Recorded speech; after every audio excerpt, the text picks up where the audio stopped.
Hello, this is the final episode of 2022, and in honour of that, we're having a look back at the last 12 months in the Middle East and North Africa, with the help of some special guests from the New Arab.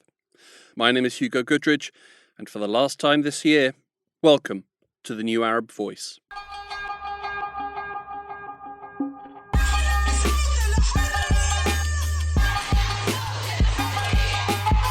It's been a busy year for Afghanistan.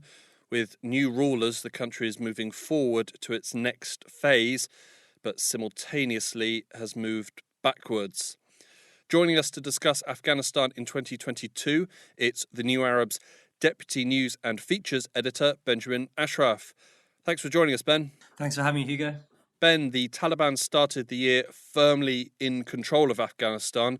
How has their first full year in power gone?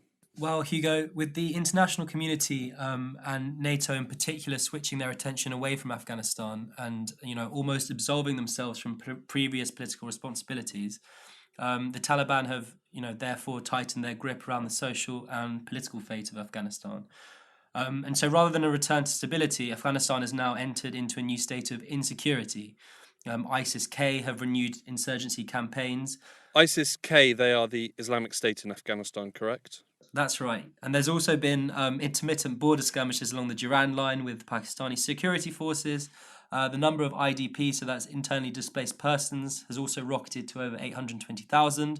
And the Hazara and Shia communities, both ethnic minorities in Afghanistan, face threats to their existence. Also, the Taliban's pariah status has also aggravated a worsening humanitarian crisis in the country. The World Food Programme believes that 98% of the population doesn't have enough food to eat, and 25% of Afghanistan are now approaching famine levels of food insecurity. Also, the UNDP predicts that the annual income per capita will drop by as much as 30%, which means that the average Afghan makes just $350 per year. Unemployment is also believed to be at 40%. And yet each of these indicators are linked to the withholding of Afghanistan's reserves and aid funding. For example, the US are now in control of the country's $7 billion central bank reserves, and the IMF have paused $400 million in funding. So it's worth noting that it's because of these measures that the Taliban is both struggling with cash flow and are now also frozen out of global financial systems and capital markets. At the social level, the sweeping promises of modernization initially offered by the Taliban's press detail after their return to power have also been largely rescinded. Press freedoms barely exist. 80% of girls are out of education, with the Taliban U-turning on that decision. And ironically, a ministry for the propagation of virtue and the prevention of vice has now been reinstated to police moral behaviour at the expense of the Ministry of Women's Affairs. So, Hugo, overall, the peace that binds Afghanistan has largely come at the expense of the peace of mind of the Afghan people, who suffer once more, if in different ways, to the US-led NATO occupation. Afghanistan is in desperate need of aid.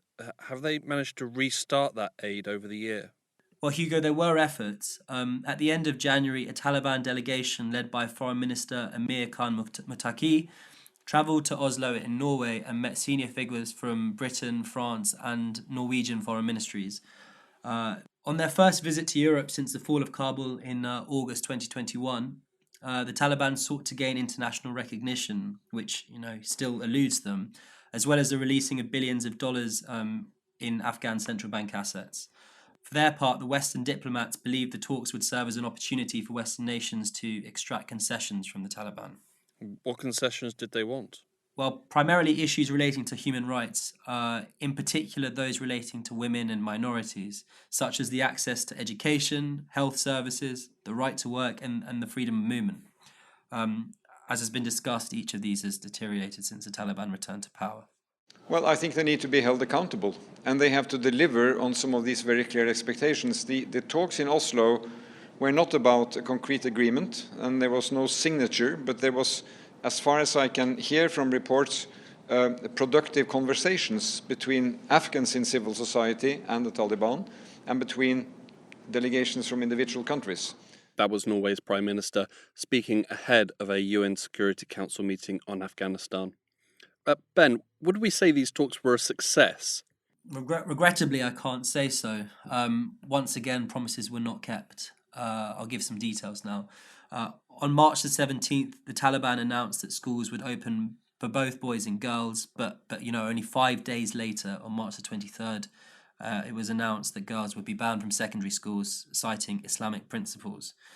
These principles were laid out in a document, a 312-page manifesto entitled Al-Imarat al-Islamiyya wal-Nizamuha, which translates in Arabic to the Islamic Emirate and its administration. So it served as a shift.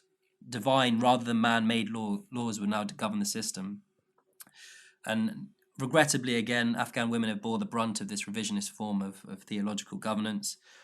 According to the International Labour Organization, the participation of women in the professional sector has dropped from 22% to just 16%. 45% of girls interviewed were no longer attending schools, and that's compared with just 20% of boys. Throughout 2022, women have also been banned from entering parks, fun fairs, gyms, and public baths, and their health has also worsened. Citing a report from Save the Children, 26% of girls are now showing signs of depression when compared with 16% of boys. And all these figures prove is that girls and women are disproportionately affected in Afghanistan run by the Taliban. Simply put, they're just missing more meals, they're more isolated, and they're just not as educated. And it doesn't take a genius to realize that this is going to be catastrophic for the long-term future of the country. So much so that in November, the UN Special Rapporteur on Human Rights in Afghanistan said these restrictions could even amount to a crime against humanity. It's terrible.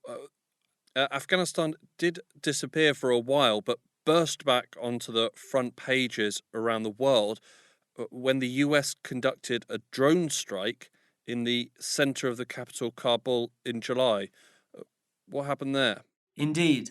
On the 31st of July 2022, influential Al-Qaeda leader Ayman al-Zawahri was killed by a US drone strike in Kabul. On Saturday, at my direction, the United States successfully concluded an airstrike in Kabul, Afghanistan that killed the emir of Al-Qaeda, Ayman al-Zawahri. And his killing was surprising, not least because the US conducted a drone strike in the Afghan capital, but also because the terrorist leader was in the Afghan capital in the first place. So how do we see this?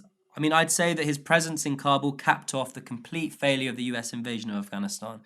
Entering Afghanistan under the pretense of removing the Taliban and prevent the country from being used as a base from terrorist groups. 21 years later, the Taliban are now back in power, and al-Zawahri was found to be living a life of luxury. The fact that al-Zawahri was killed in the neighborhood of Shirpur in Kabul was tragically ironic. The neighborhood was built to house US contractors and was built predominantly with US taxpayer money. And so, this whole saga was proof, if any more was needed, of the cyclical nature of this conflict and the total redundance of the 20-year occupation. It's worth noting that Shirpur now houses the Taliban elite. Ironic indeed. Looking forward, Ben, what do we say that 2023 holds for Afghanistan? Well, it's a tough question, but Afghanistan now exists in this kind of post-conflict setting, and is now largely forgotten by mainstream news agencies, also kind of ideologically driven aid bodies and general international policy deliberation. We've seen that Russia's war in Ukraine has redirected eyes away from Afghanistan, and this broad lack of attention has as we found throughout this conversation, has allowed the Taliban to rule with little accountability. I mean, to what extent efforts of normalization with the regime will occur remains to be seen. However, there'll need to be some level of compromise between international parties and the Taliban to prevent a catastrophic collapse. But the Taliban will have problems of their own. National unity is likely to remain a problem. The Taliban remains ill-equipped to govern with limited resources, and power continues to fragment. With limited cash flows, the ideological base and support of the Taliban is sure to be tested. Simply put, if there is no money to pay for security or administrators, one could envisage some form of mutiny. Meanwhile, Afghanistan will continue to be one of the world's worst humanitarian crises. 67% or 2/3 of Afghanistan will require some level of humanitarian assistance in 2023. The country is now entering its third year of drought-like conditions and second year of just dire economic collapse. To put that into perspective, that's 28.3 million people, 10 million more than needed assistance in 2021. food security is likely to remain rife and the climate remains unforgiving. So Hugo, to sum up, unless both the West and the Taliban are able to swallow some kind of pride and come to the discussion table, Afghanistan's torrid modern history is set to worsen further. Thanks for joining us, Ben. Thanks very much. To hear more about Afghanistan and the struggle for women's rights, you can listen to episode 11 from season 3, or to hear more about Al-Qaeda and the killing of Ayman al-Zawahiri, check out season 4, episode 9.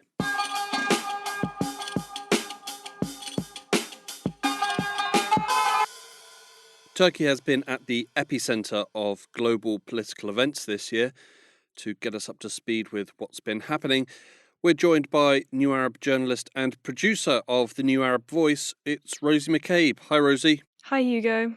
Rosie, at the beginning of the year, the biggest news story in Turkey was the crash of the Turkish lira. What happened there? Yes, inflation hit record high levels in Turkey this year, exceeding 80% by October and causing the lira to lose around 30% of its value against the US dollar this November. To go into more detail, month on month, the price of clothing rose by 8.34%, while food prices rose around 5%. Annually, transport costs, including petrol prices, rose by 117%, while food prices bloated with a 99% increase. Turkey has long been a fast-growing economy with a habit of adopting unorthodox growth strategies. While President Erdogan's government was able to tame boom and bust cycles with a series of reform measures in the late noughties and 2010s, a period of economic instability emboldened by mismanagement has taken hold in the 2020s. Rebuking widely accepted fiscal rules, Erdogan has kept interest rates low, stoking inflation further. While Turkey's economy did grow this year at a predicted 5% due to foreign investment and growth prioritization, a poll revealed that as many as 94% of Turks are suffering because of currency depreciation. Arguably, the biggest story of the year was Russia's invasion of Ukraine. How was Turkey impacted by that invasion? So, for starters, while the lira appeared to have a few weeks of relative calm in early 2022, Russia's invasion of Ukraine sent shockwaves across the Turkish economy as it did for the global economy.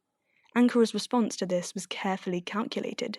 Sandwiched between the East and the West, Turkey decided to toe a middle way, vocalizing support for Ukrainian sovereignty and supplying lethal drones to Kyiv, while maintaining communications and building its trade with Russia. Do you think this middle way has worked out well for Turkey so far? Yes, I believe this Turkey-first strategy has served the interest of Ankara well, both domestically and internationally. Take, for instance, the Black Sea grain deal, which Ankara helped to negotiate alongside the UN in July. This is an agreement for the world. It will bring relief for developing countries on the edge of bankruptcy and the most vulnerable people on the edge of famine. And it will help stabilize global food prices, which were already at record levels even before the war, a true nightmare for developing countries. The agreement allowed for the exportation of food shipments from 3 key Ukrainian ports. Vessels will be monitored by a joint coordination centre hosted in Istanbul. Despite bucking sanctions on Russia, Turkey received high praise from the US and European allies for its efforts to stabilize global food prices. Even when President Putin withdrew from the deal in October, Erdogan was able to quickly get him back into the fold. This showcased Turkey's geopolitical strength as one of Moscow's largest trading partners and its growing role as a global trading hub between the East and the West. As well as having ties to the EU and Russia, Turkey is also still pretty entrenched in Syria. What's happening regarding Turkey's operations in Syria? So, President Erdogan throughout this year has threatened to launch a new military operation in Syria. Ankara purported that the operation is a way to combat Kurdish terrorists and allow for the creation of safe zones for the return of Syrian refugees, of whom there are millions in Turkey. Now, Ankara launched a series of airstrikes on northern Syria and Iraq. It claimed the attacks were in response to a deadly explosion in Istanbul, which is blamed on the Kurdistan Workers' Party and its allies. So far, there hasn't been a new invasion, but Turkey continues to express an interest in deepening its control over its southern neighbour. If Turkey does launch a fresh offensive in Syria, it's very likely there will be an escalation of violence in Syria, putting more civilians at risk. And Kurdish-US relations would come under further strain, given America's strategic alliance with Kurdish-led groups in northwestern Syria. Throughout the year, in response to the Russian invasion, NATO has been seeking to strengthen its hand by adding more members, which in turn has angered Turkey. What got them so riled up in 2022? Turkey, buoyed by its newfound international prowess amid the Ukraine war, blocked the ascension of Sweden and Finland into NATO, a move triggered by Russia's invasion of Ukraine. The reason for the obstruction is that Ankara has long considered Kurdish opposition groups such as the PKK to be terrorist organisations. While many EU members have branded the PKK as a terrorist group, Sweden and Finland had not. Turkey accused the two Nordic countries of providing funding and political support to the Kurdish organisation. Ankara wanted this alleged support to halt immediately in return for Turkey's NATO vote. While a last-minute agreement between Ankara and the Nordic countries was reached in June, which included issues such as the designation of Kurdish groups, more recently, Turkey has escalated its demands. This December, it called for the extradition of an exiled Turkish journalist, a move that was blocked by Swedish courts. Keen to avoid any escalation of conflict, some analysts argue that Turkey may use the threat of a Syria invasion to extract even more concessions from Washington and its European allies. And going forward, what can we expect in Turkey in 2023? Next year, the big event taking place in Turkey will be the parliamentary and presidential elections. The question here is whether President Erdogan will maintain his iron fist grip on power. The outcome of these elections will depend on the Turkish lira crisis and how Ankara manoeuvres itself internationally to serve its own domestic and security interests. An alarming precursor to events, however, has been the crackdown on opposition figures. The Istanbul mayor was sentenced to 2.5 years in prison this month for insulting electoral officials. It's widely believed that Erdogan and his governing Justice and Development Party facilitated this verdict against their rival. Currently, Erdogan's AKP party is leading in the polls. But I think the real test for Turkey in 2023 won't be in the ballot box. It will be whether its democratic institutions and principles are respected and strengthened. Will there be space for opposition and dissenting voices in these elections? Will the lira crisis be resolved through consensus? Will Turkey respect the sovereignty of others or prioritise its own security? And if not, do international allies have the capacity to hold Turkey to account given its involvement in the Ukraine-Russia war and Syria? To that, I don't know, and I'm not sure we'll get the answer that we want to hear. Thanks for joining us, Rosie. Thanks for having me. For more on Turkey's economic woes, you can listen to our very first episode of the year. That was Season 3, Episode 1, to hear about how Turkey has been impacted by the Russian invasion of Ukraine. Listen to Season 3, Episode 5. Or for more on Turkey's involvement in northern Syria and prospects for an invasion by Ankara, listen to Season 3, Episode 15.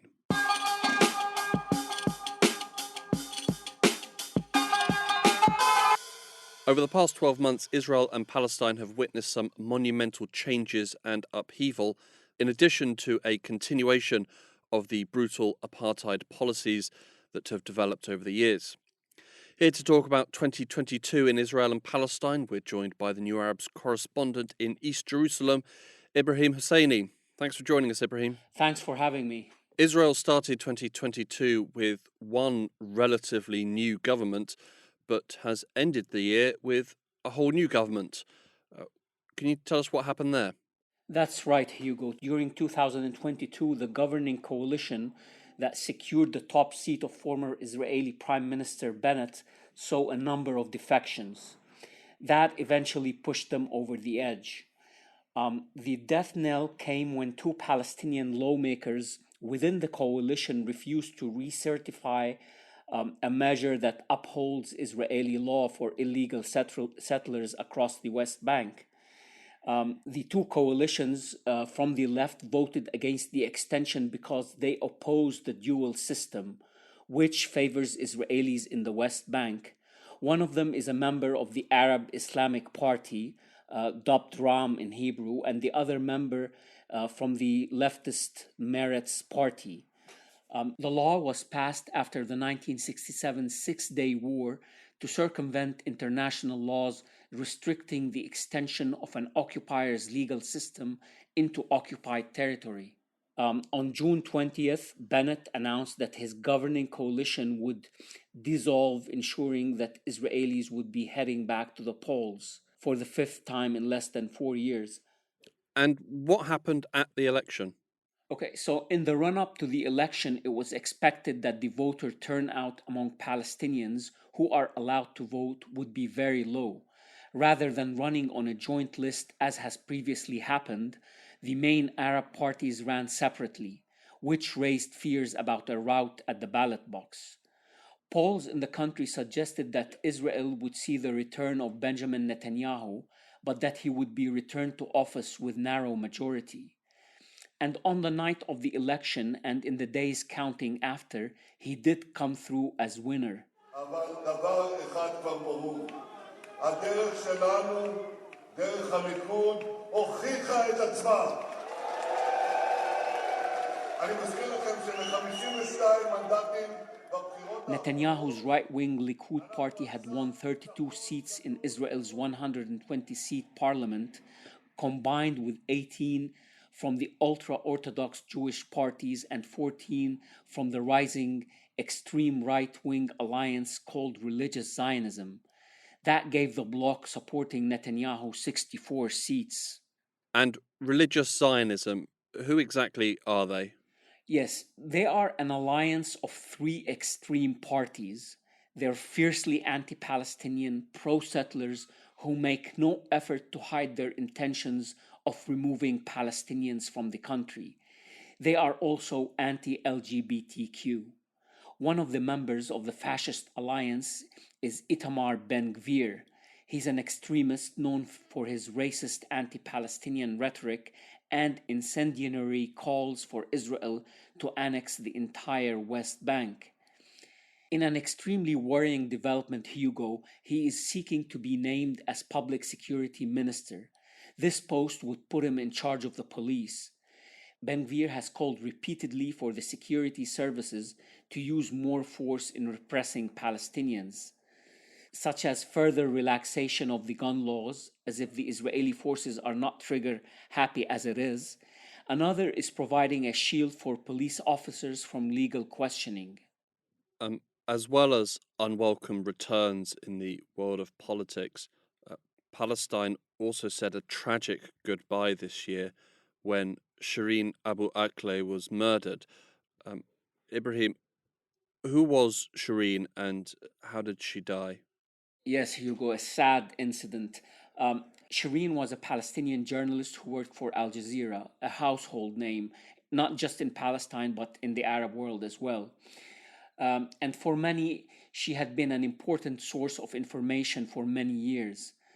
On May 11th, Shireen went to cover a raid by Israeli troops in the occupied West Bank city of Jenin. During that raid, she was shot in the head, despite being clearly identifiable as a journalist. At the time, witnesses said that it was a sniper's bullet that killed her. The Palestinian Authority called Shireen's killing an execution and part of an Israeli effort to obscure the truth about its occupation of the West Bank. Israel pushed back against these claims, but evidence against them piled up quickly.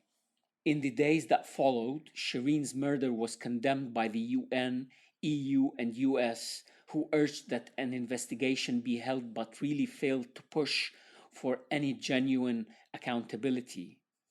And even after her death, Israel continued their assaults, correct? That's right, Hugo. On the Friday after she was killed, mourners carried her coffin from the hospital in East Jerusalem.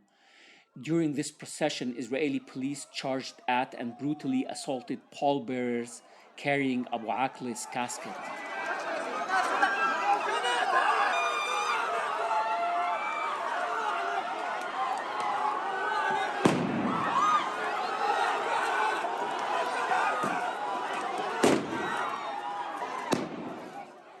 In horrifying scenes, officers fired tear gas and stun grenades, kicked and beat Palestinians with batons as they attempted to snatch national flags away.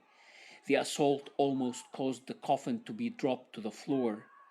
Police claimed stones began to be thrown at officers before they were forced to use riot dispersal means. But the footage broadcast by Al Jazeera showed peaceful mourners, including coffin bearers, being attacked without any signs of provocation. And what were the other major developments in Israel that we saw this year? It wasn't so much of a development, but more of a continuation and acceleration of the apartheid violence that has sadly been seen in the occupied territories for years now.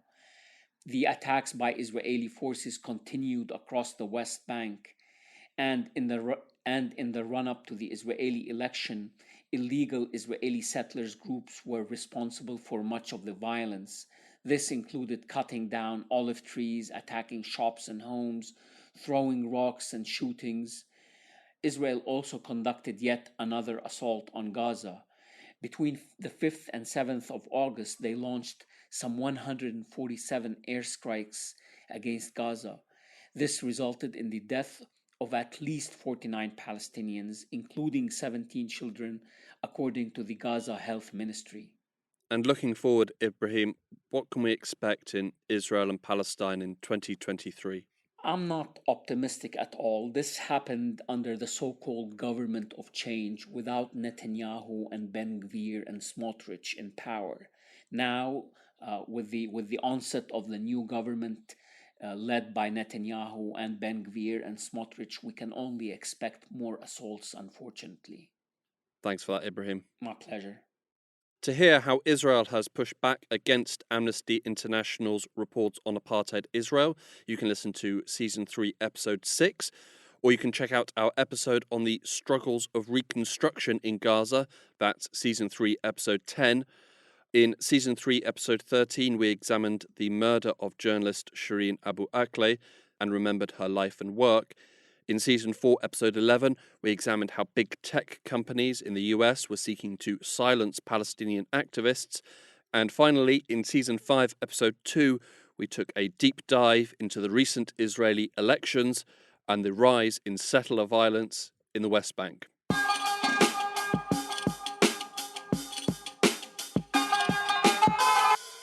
Iran has witnessed monumental shifts and events this year. Here to help us break it all down, we're joined by New Arab journalist Ali Abbas Ahmadi. Thanks for joining us, Ali. Thanks for having me. Plenty has happened in Iran over 2022, but how did it all begin? So 2022 for the Iranians started pretty much as 2021 had ended, with intense talks about a new nuclear deal. And did they get the deal? Well, talks in Vienna were in full swing at the start of the year, with hopes that a deal could be reached. On January 14th, the EU foreign policy chief, Josep Borrell, said that reaching an accord is possible and added that a deal could be concluded in the next few weeks. And by the beginning of February, the Iranian side was reporting that they had almost reached a deal with the European countries. But then talks repeatedly stumbled and faltered throughout the year. In September, Europe accused Iran of continuing to, quote, escalate its nuclear program way beyond any plausible civilian justification. In October, a report by the International Atomic Energy Agency, or IAEA, said that Iran was rapidly expanding its ability to enrich uranium with advanced centrifuges at its underground plant at Natanz. And then the following month, Iran announced that they began producing uranium enriched to 60% at its Fordo plant. So in short, they did not get a deal, and the chances for a deal are less likely than ever. So what were the reasons why the deal collapsed? Much of it came down to sanctions. Iran wanted the removal of sanctions and for the IRGC to be removed from the International Terrorism Watch List before they would agree to a deal. The US, in particular, refused to lift any sanctions until the deal was agreed. And then the war in Ukraine and Iran's relations with Russia did not help bring the two sides together. 2022 did see some diplomatic breakthroughs with Iran, though. Yes, to a certain extent. On March 16th, we got the welcome news that Nazanin Zaghari-Ratcliffe and Anousheh Ashuri had been released from prison in Iran and were set to fly back to the UK. Nazanin had served 5 years in prison, while Anousheh had served 4. Well, first of all, it's fantastic to see Anousheh and Nazanin come off the plane safely back in Britain for the first time in years, and that is truly fantastic for everybody, and I think everybody across the country understands that. I've met the families. Former Foreign Minister and brief Prime Minister Liz Truss speaking. Why were they being held in the first place? Nazanin and Anousheh were victims of hostage diplomacy. Iran had claimed that the UK owed Iran £400 million over the sale of tanks to Iran before the Islamic Revolution in 1979, but then they were never delivered.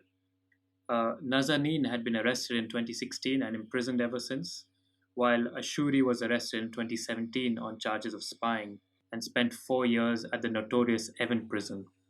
They were both victims of a sort of hostage diplomacy regularly used by Iran to gain concessions from other countries, particularly Western ones. And what led to their release? The UK confirmed that they paid the debt, all the £400 million. The question then became, why did it take so long? That's a question that has yet to be answered. Certainly a welcome bit of good news, but I suppose it's not the biggest news from Iran this year.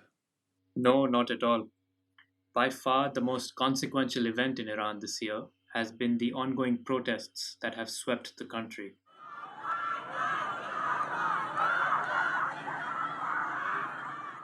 They erupted after the killing of Masha Amini, also known by her Kurdish name, Gina Amini. Amini was picked up off the street in mid-September by Iran's notorious morality police for allegedly wearing her mandatory headscarf incorrectly. While in their custody, she was reportedly abused and beaten. Amini was then transferred to hospital, where she fell into a coma and died. The protests began more or less immediately, and popular anger spilled onto the streets all across the country. And how did the authorities respond to the protests? They responded brutally and continue to respond brutally to this day.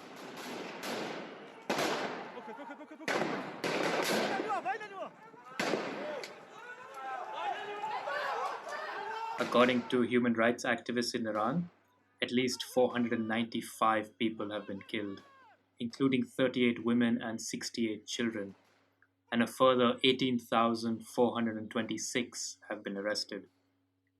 The most gruesome day was on September 30th, when the Iranian regime opened fire on protesters in the city of Zahedan, killing at least 90 people. And who have they been targeting in these crackdowns? Everyone, really. Students and women have been leading the protests and have certainly been targeted by the regime, but also Iran's ethnic minorities, including the Kurds, Baluch, Baha'i, and many others. It's certainly been a busy year for Iran then. What would we say that 2023 holds for the country? Well, I think the biggest story is the protests, and I think that's going to dominate the news going forward in the new year as well. So I think the protests could go several ways. They could potentially fizzle out on their own or be made to fizzle out by the government if it makes some minor concessions, as has happened before and in other countries in the neighborhood. Or they could respond even more violently to the point where people are just too scared to take to the streets anymore. But I guess the hopeful answer would be the fall of the Islamic Republic. And remember, it might look unlikely at this stage, but if anything happens to Ayatollah Khamenei, who has been rumored to be sick, then that would add a lot of fuel to this fire.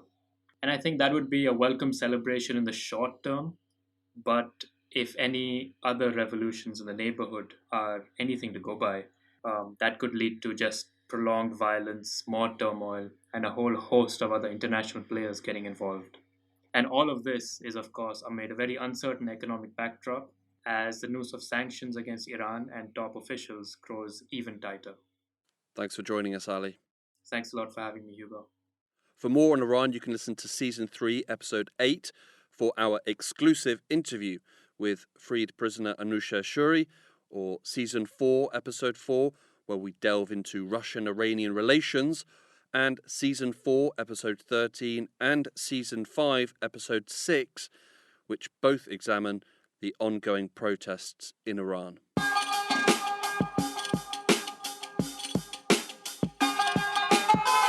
The Russian invasion of Ukraine has hit Egypt particularly hard, adding to their existing troubles. Here to fill us in on Egypt this year is the New Arab's deputy editor, Nadine Talat. Welcome, Nadine. Thanks for joining us. Thanks for having me. So, Nadine, what happened in Egypt in 2022? Between the slow recovery from the COVID-19 pandemic, a prolonged financial crisis, and the global disruptions caused by Russia's invasion of Ukraine, Egypt has found 2022 to be financially difficult.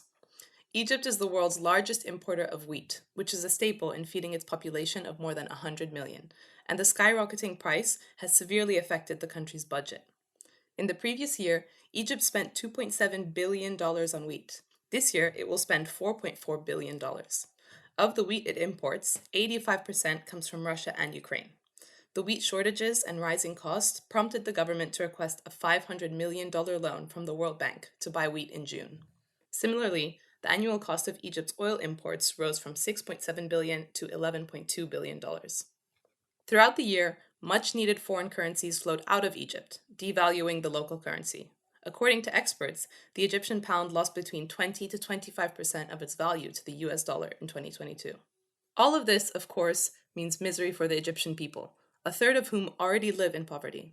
Food prices have risen dramatically, and in November, inflation jumped to 18.7%, a 5-year high, pushing more and more Egyptians into poverty. It wasn't all bad economic news in Egypt in 2020, though. There was also some terrible human rights news. That's right. During 2022, Egypt continued and accelerated its descent into authoritarian rule. Throughout the year, numerous stories of appalling human rights violations came from Egypt, but they were probably best exemplified with the case of Alaa Abdel Fatah. Alaa is an Egyptian-British blogger, political activist, and one of 60,000 political prisoners in Egypt. His most recent series of incarcerations started in 2019, when he was arrested on unknown charges and later accused of spreading fake news. In 2021, he was sentenced to 5 years in prison. In April of this year, Alaa began a hunger strike in protest at being kept in solitary confinement. He demanded access to UK consular services, which were never granted. By the middle of June, he was still on hunger strike, and his family expressed fears that he might die, having survived on nothing but water and rehydration salts for weeks. We hope that the incredible global attention on Alaa's case and the tens of thousands of people who are now standing by him will lead to his release. Alaa came close to death inside, but decided to reach for life. He will have no choice but to resume his hunger strike imminently if there continues to be no real movement on his case. In November, after 6 months of hunger strike, he escalated his strike and stopped drinking water to coincide with the beginning of the COP27 conference, when all eyes were on Egypt. His family spoke of their fears that he was being tortured and force-fed. They subsequently demanded proof of life from the Egyptian authorities. On November 10th, the Egyptian authorities announced that Alaa had received, quote, medical intervention with the knowledge of a judicial authority, suggesting that he had indeed been force-fed, or at least rehydrated intravenously. On November 15th, Alaa said in a letter to his family that he had ended his hunger strike without providing greater detail. Numerous lawmakers from the UK and the EU have called for Alaa's release, but to this day, the Egyptian authorities have ignored all requests, and the political activist remains behind bars, with countless other people.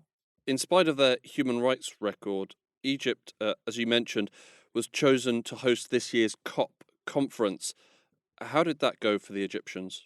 By hosting this year's climate conference, Egypt, itself a victim of climate change, was hoping to rehabilitate its image on a global scale and position itself as a leader of the global south in environmentalism. This COP, which was dubbed as the African COP, put a real focus on the issue of inequality in emissions and centered the debate for compensation to be paid by richer nations, who are responsible for most of global emissions, to poorer nations, who are feeling the impact of climate change more severely. In addition, Egypt was hoping that hosting the climate conference would gain it international legitimacy and strategic partnerships with Europe, and position it as a bridge between the global north and south. It was also hoping for a boost in tourism and international investments. However, all of that was overshadowed by Egypt's troubling human rights and environmental record, which includes regularly detaining and harassing climate activists and advocacy organizations. In the lead up to COP27, Egypt only intensified its crackdown on dissent, and during the conference, protests were only allowed in a very specific area with prior permission. Except for a landmark agreement to create a loss and damages fund, COP27 failed to secure any meaningful agreements on climate change. Ultimately, the conference did more to expose Egypt's authoritarian rule than towards any positive rebranding. I particularly welcome the agreement of the parties to include a new agenda item on funding arrangements to respond to loss and damage. This creates, for the first time, an institutionally stable space on the formal agenda of the COP and the Paris Agreement to discuss the pressing issue of funding arrangements needed to deal with existing gaps in responding to loss and damage. That was Sameh Shoukry, Egyptian Foreign Minister and President of COP27. So going forward, Nadine, what can we expect in Egypt in 2023? Well, a recent IMF deal will probably do little to ease economic troubles, valued at only $3 billion. The conditions of this deal push privatization of the economy and may challenge the power of Egypt's military sector. The IMF predicts that Egypt's economic growth will slow in 2023 to just 4.4%. Inflation, which is already at 20%, will likely rise further unless any meaningful changes are made in fiscal policy. This will push the country closer to a full recession. While Egypt's economic troubles are deeply rooted and chronic, these realities, along with continued austerity measures, will likely push more and more people further into poverty or at least economic precarity. Regarding Egypt's political situation, there have not been meaningful changes or challenges to the status quo to suggest that political repression will ease in 2023. In fact, these grim realities, coupled with the lack of prospects for the future, have pushed many Egyptians to leave the country in search for a better life. The number of Egyptian nationals reaching European shores skyrocketed in 2022 and will likely continue to increase, despite a recent deal signed between Egypt and the EU to strengthen border security. Of course, there is always a possibility that economic and political conditions will worsen to the point of sparking some kind of popular uprising. In November, calls spread on social media for protest, but security forces quickly carried out mass arrests and eventually shut it down. Thanks for that, Nadine. No problem. To hear more about how grain shortages and the ongoing Russian invasion of Ukraine is affecting Egypt, you can listen to Season 4, Episode 8. And to get the lowdown on everything that happened at this year's COP27 in Sharm el-Sheikh, check out Season 5, Episode 3.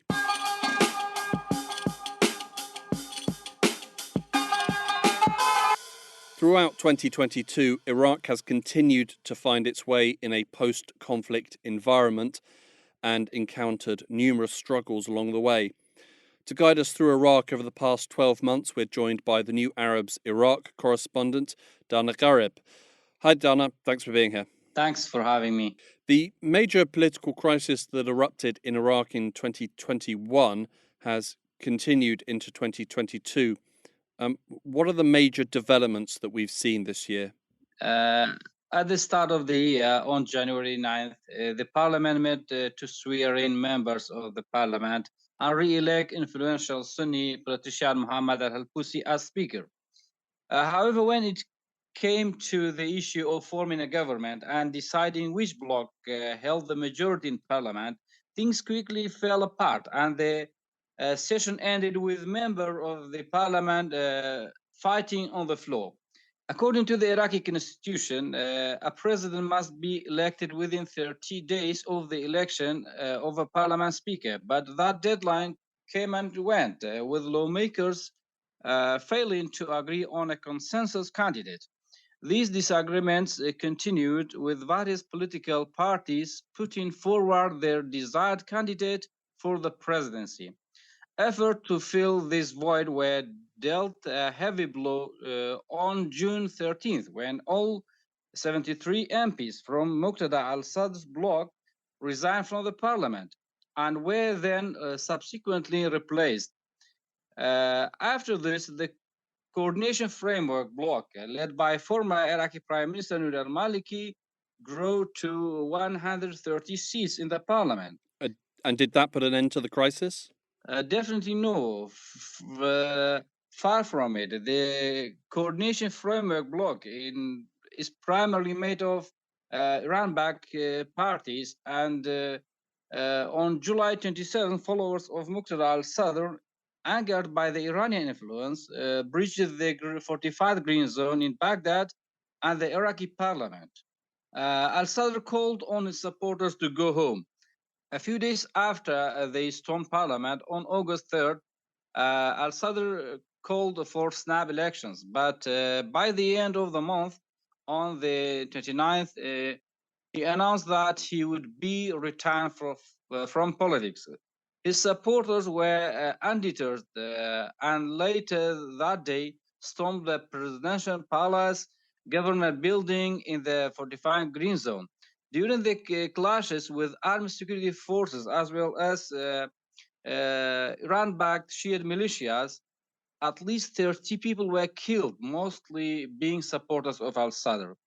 At the beginning of September, lawmakers met for further negotiations with no success. But on October 13th, the parliament gathered and finally elected Abdul Latif Rashid, a Kurd, as the country's new president.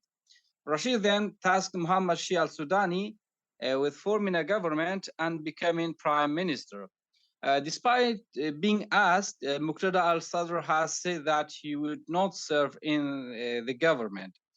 The new prime minister, al-Sudani, had the backing of the coalition for the administration of the state, which is an alliance of powerful pro-Iran Shia factions, Sunni factions, led by Parliament Speaker Mohammed al-Halbousi and the two main Kurdish parties, the Kurdistan Democratic Party, KDP, and the Patriotic Union of Kurdistan, PUK. And has this new government managed to achieve anything this year? No. So far, Sudani almost failed to fulfill his government agenda. The Iraqis really are very angry as the cabinet failed to send the annual budget to the parliament to vote on. Despite Iraq's assets from the foreign currency increased to nearly 100 billion US dollars, thanks to the rise of global oil prices, Iraqis are suffering from high unemployment rates, poor services, rising food prices, and increasing ISIS attacks against the Iraqi security forces as well as the civilians. The Iraqi youth are demanding employment opportunities, but the Prime Minister Sudani can't do any new appointments unless the budget bill passed by the parliament. In 2022, climate change also came calling on Iraq with pretty devastating consequences. What were the environmental damages seen over the past 12 months? The biggest damages were sand and drought. In April and May, the country was hit by a series of intense sandstorms. At least 5,000 people were hospitalized from the storms, with 2,000 of the cases alone recorded in the capital city of Baghdad. These storms were particularly bad for those people who already have existing respiratory problems. The country was again hit in June. In part, these storms were caused by a different environmental problem, which is drought. In 2022, river levels were down 60% compared to the last year. For farmers, the lack of water has shrunk the yield from crops and pushed them to the edge. In 2021, Iraq produced 4.2 million tons of wheat, according to the Agriculture Ministry. But for this year, they harvest less than 3 million tons. This in turn has pushed the country to have a greater reliance on foreign imports. In April of this year, there was a sad visual reminder of what a drought can do when Lake Sawa in Muthanna province, once a popular tourist destination and a haven for biodiversity, completely dried up due to climate change and overuse.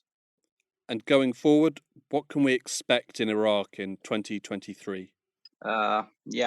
In 2023, we can expect new political crisis, renewed protests by Sadr loyalists and other opposition parties, fresh Iranian and Turkish military aggression against Iraq's sovereignty, and the deterioration of the environmental issues. Mohammad Al-Halbousi, Speaker of the Iraqi Parliament, recently during an interview with Al-Rashid Iraqi Satellite Channel, has indicated to the political process. He cautioned that the political process in Iraq would totally collapse if the pro-Iran Shiite factions in the coordination framework will not respect its agreements or their agreements with the other political sides, with the Kurds, with the Sunnis. Sudan's cabinet's tenure is for 1 year in order to pave the way for new provincial and parliamentary elections after amending the country's election at the parliament. However, the Sadris, as well as the independent lawmakers, I'm sure they would reject any amendment that they might see as serving the agendas of pro-Iran Shiite factions.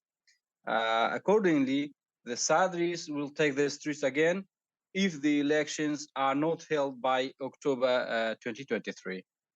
Dana, thanks for joining us. Thank you. Thank you for having me. If you want to hear more about the political crisis that engulfed Iraq in 2022, you can listen to Season 4, Episode 2.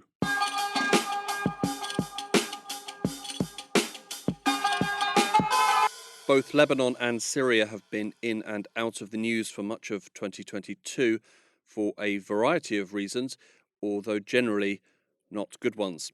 Here to give us a roundup of 2022 in the Levant is the New Arab's Lebanon and Syria correspondent and friend of the podcast, Will Christou.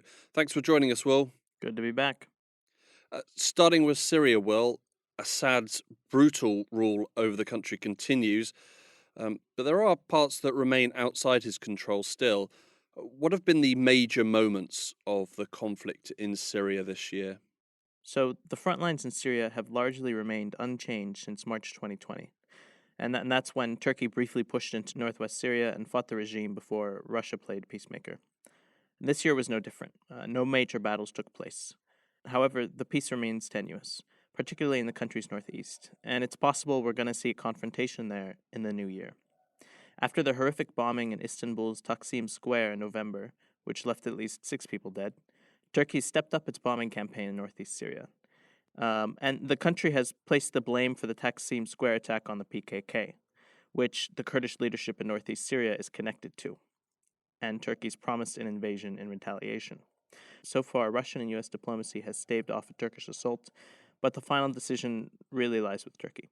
There was a fairly major development related to Syria outside the country as well this year, in a German courtroom. What happened there, Will? Exactly. At the beginning of this year, Anwar Raslan was convicted by a German court in Koblenz of crimes against humanity for his actions during the Syrian conflict. And the court found him guilty of multiple counts of torture, severe deprivation of liberty, rape and sexual coercion, dangerous bodily harm, hostage taking, and the sexual abuse of prisoners. And for all these crimes, he was handed a life sentence.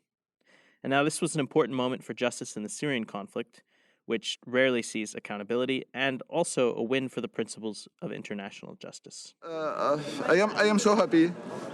I am so happy because today it's victory for justice as principle. It's victory for victims here who can come, and for the victims who couldn't came here. It's victory for Syria and future of Syria. That was Anwar al-Bunni, Syrian human rights lawyer, speaking outside the court after the verdict. So, Will, who is Anwar Raslan, and why was he being tried in a German court? Raslan was a former Syrian colonel who led a unit of Syria's General Intelligence Directorate at the notorious Branch 251, which has always been known for its horrific torture. In 2014, Raslan was granted asylum in Germany, but after being recognized by one of his former victims, he was arrested by the authorities in 2019 and formally charged in March of 2020. Now, in order to try him, Germany's invoked the principle of universal jurisdiction, which states that a foreign individual can be tried in a foreign court for a crime committed in a jurisdiction outside of that very court, especially if the crimes are particularly serious. And in Ruslan's case, this means torture. It's a controversial legal principle, and not all countries implement it, but in this instance, Germany did, and it did so successfully. Since the conviction of Ruslan, Germany has continued to open cases against Syrian officials accused of war crimes. Over to Lebanon, and at the end of 2021, the country was struggling through an economic quagmire. Have we seen things improve at all over 2022? Nope, Hugo, quite the opposite. Lebanon's collapse might be out of the news, but it's proceeding steadily, taking with it the former middle class's population, savings, and dignity. In 2022, we saw the country hit hard by the global inflation crisis after the Ukraine war. According to the World Bank, Lebanon was the hardest hit country in the world when it came to food inflation. And across the board, living standards are continuing to drop. The value of the national currency has also dropped to an all-time low of 44,000 lira to the dollar, a decline of 45% from the beginning of the year. Meanwhile, the country's political class does not seem to have any sense of urgency and has not passed a single reform. There's a very clear roadmap put out by the IMF through which Lebanon can access international funding. But in 2022, like the previous 3 years before it, we've seen a political class completely uninterested in solving the country's worsening crisis. Now, there was a bit of optimism in May when elections brought in an unprecedented number of independent candidates to the parliament. However, since then, the independent candidates have turned to infighting and bickering and have not been able to pass a single piece of meaningful reform, and those hopes have faded. In a pretty clear sign of how desperate people are and how little faith they have in the authorities, Lebanon has witnessed a number of bank heists over 2022. And what's unusual about these heists is that these are not people trying to steal money, but rather just access their own deposits through force, deposits that were frozen by banks at the beginning of the crisis. And there's been more than a dozen successful or attempted heists in the last year. Finally, to make things even worse, Lebanon is facing a double political vacuum, ending the year without a president or a government. This year also brought news of a pretty historic deal between Lebanon and Israel. Can you explain what happened there? Yeah, so on October 27th, Israel and Lebanon signed a maritime agreement that had been brokered by the US. And this is a deal that's been over 10 years in the making. The deal hopes to end the territorial dispute in the eastern tip of the Mediterranean Sea, setting boundary lines on gas and oil exploration. Now, both countries will be able to start exploring and extracting hydrocarbons held in reserves along their borders, and these are estimated to be valued in the billions. For Lebanon, in particular, this could be a major boost, both for the country's chronic energy shortage and for its economy. But it is important to note that Lebanon will not see a profit from gas extraction for another 7 years or so. And now, the agreement also has political implications for the two countries, who are still technically in a state of war. Critics of the deal in Lebanon argue that it's a de facto recognition of the state of Israel, and actually the former Israeli PM Lapid sort of gloated as he signed the agreement that Lebanon was doing exactly that, recognizing Israel. But recognition or no recognition, one thing is for sure. The existence of the maritime deal reduces the chances for conflict between Israel and Hezbollah going forward. Interesting. So going forward, well, what can we expect in Lebanon in 2023? You know, Hugo, I wish I had good news to tell you, or something good to say, but probably nothing good. Things are probably going to get worse. The root of the problem in Lebanon, and it's been the root of the problem for the last 3 years, the root of the problem is really that you have a political class that has no incentive to improve the situation in the country. And like I said before, the IMF and others have laid out clear guidelines for reform that Lebanon needs to make.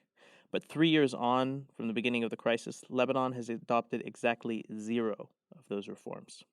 Now Lebanon is entering the new year without a president, and without one, the country cannot form a new government.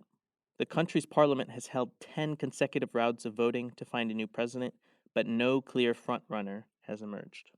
It's unlikely that a president will be voted in until at least February. But also, it's very possible that the presidential vacancy will not be filled and will continue deep into next year. Basically, Lebanon won't have a president until the 5 or 6 men that control the country come to a consensus. And right now, they're unwilling to do so.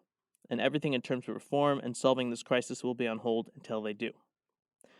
So, again, I wish I had good news for you, but I don't.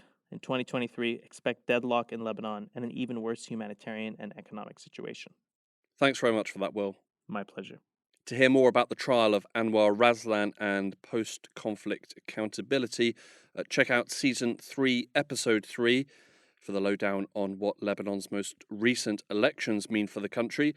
You can listen to Season 3, Episode 12, and also check out our 3-part special on Lebanon featuring Will Christou that starts with Season 4, Episode 5.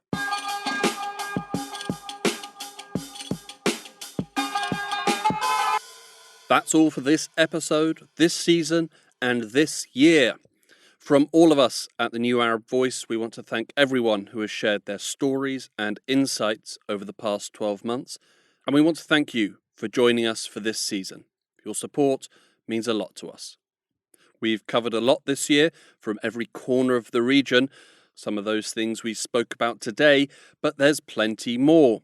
We examined the Hirak movement in Algeria, Uyghur Muslims in China, the civil war in Yemen, monarchies in the MENA region, attacks on journalists, illegal wildlife trafficking, and much, much more.